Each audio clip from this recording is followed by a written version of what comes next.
اسلام آباد عالمی مالیاتی فنڈ IMF نے کرپٹو پاور پلانٹس کے گیس ٹیرف RLNG کے برابر کرنے کا مطالبہ کر دیا۔ IMF نے حکومت سے کرپٹو پاور پلانٹ CPPs کے لیے گیس ٹیرف میں 1 جولائی 2024 اور 25 سے RLNG کی قیمت کے برابر اضافے کا مطالبہ کیا ہے۔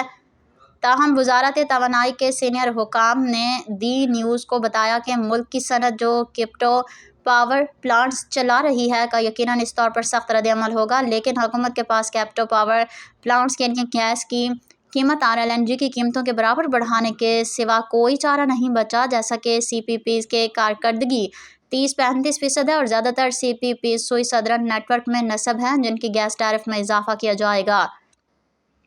حکام وزارت توانائی کا کہنا تھا کہ حکومتی عہدیداروں نے CPPs کو قومی بجلی کے گرڈز پر منتقل کرنے کے لیے